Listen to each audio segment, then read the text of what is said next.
Hey everyone, and welcome to The Explainer. Today we're diving headfirst into a sprawling digital metropolis, one with over 200 million monthly active users, to explore what is honestly one of the most surreal, chaotic, and, surprisingly, highly lucrative subcultures on the internet.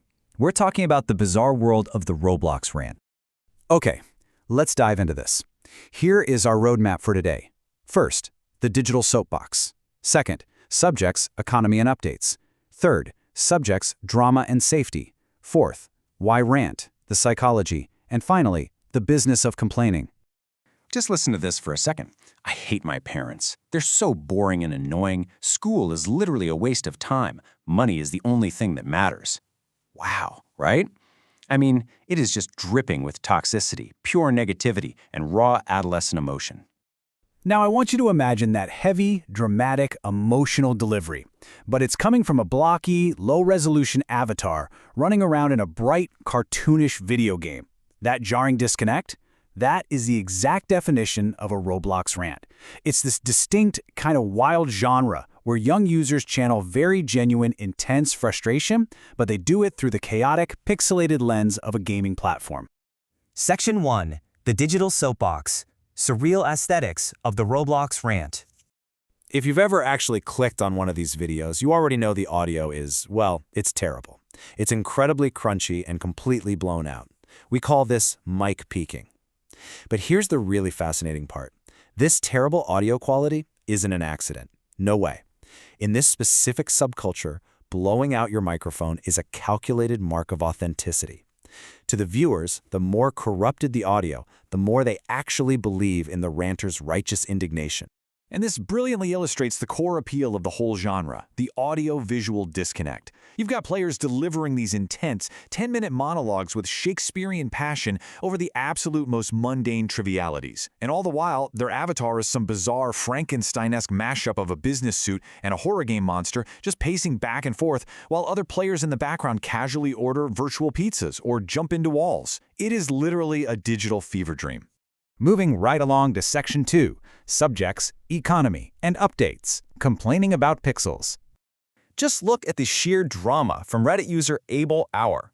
Roblox is literally digging their own grave, and they have reached pretty far down.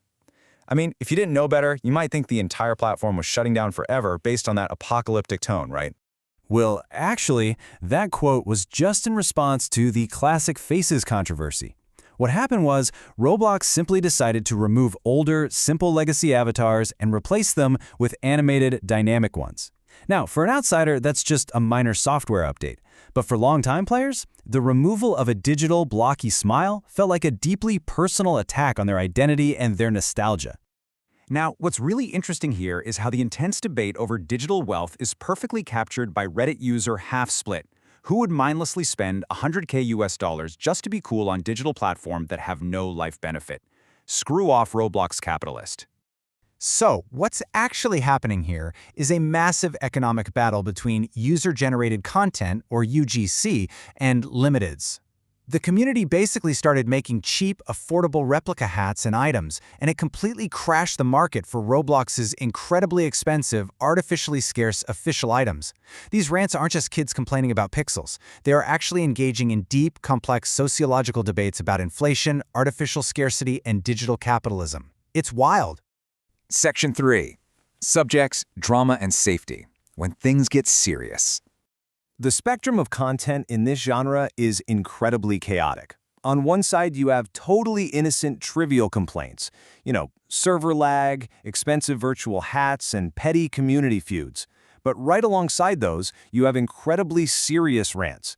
We're talking about exposing inappropriate behavior, documenting genuine child safety concerns, and discussing massive, real-world legal battles involving the platform's moderation failures. A prime example of this darker side is the Schlepp controversy from 2025. On August 9th, a YouTuber named Schlepp received a cease and desist from Roblox after claiming to expose predators on the platform. By August 15th, Schlepp announced a legal countersuit, and massive protests erupted right inside the game, with players demanding to free him. Objectively reporting the other side, on August 16th, Roblox's head of security defended the ban, stating that Schlepp's uncoordinated actions represented dangerous vigilantism that interfered with official investigations. It's a heavy, incredibly complex situation completely removed from the trivialities of standard gameplay. Section 4. Why Rant? The psychology, community, and catharsis. So, the crucial point is that these chaotic videos actually serve a really powerful psychological purpose. They provide emotional validation. When young gamers see someone else screaming about a frustrating bug or an unfair price, they suddenly feel a little less alone. It's that classic misery loves company effect, bonding over shared negative experiences. And over time, these viewers develop strong parasocial relationships with the creators. They trust that consistent, authentic outrage as a real form of community support. But as with pretty much all things on the internet, that genuine psychological catharsis rapidly devolved into an algorithm-chasing trend.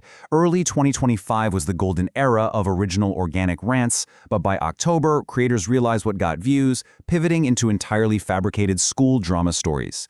By December, the Great Meme Reset pushed the format into fast-paced, highly edited brain rot. And finally, by February 2026, we hit the quitting era as platforms like YouTube began demonetizing the content for being way too repetitive and inauthentic. Which brings us to Section 5, the business of complaining, the content farm engine. Now, this optimal topic mix isn't coming from a passionate gamer. This is a calculated business strategy provided by AI content platforms like Clippy. They literally provide a mathematical formula for manufacturing outrage to hit the algorithm perfectly. 60% evergreen complaints like pay-to-win mechanics, and 40% trending drama or updates. It is literal outrage mathematically optimized. Let's move along and see how this builds. With AI tools today, the human element is completely stripped from the creation process. First, you just input a rant topic prompt into a script generator. Next, the AI synthesizes an energetic, passionate voiceover that perfectly mimics that mic-peaking adolescent angst we talked about. Finally, the software automatically integrates that audio with background gameplay and flashy captions. 10 minutes. That is the minimum amount of time it now takes a complete beginner to generate a viral, professional-quality rant video from scratch using AI. Just 10 minutes to manufacture entirely artificial human frustration.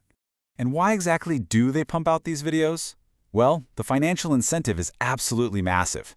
By perfectly mimicking authentic community frustration, these completely automated, faceless channels can rapidly monetize.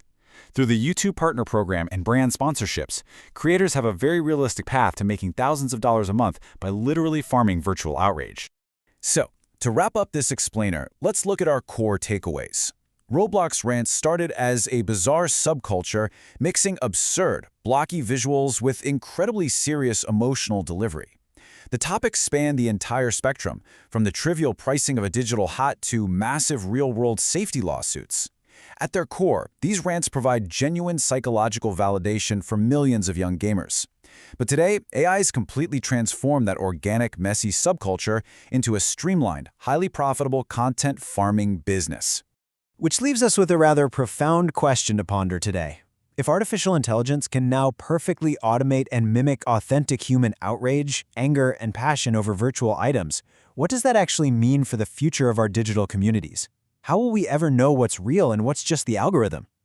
Thank you so much for joining me on this explainer, and I'll catch you next time.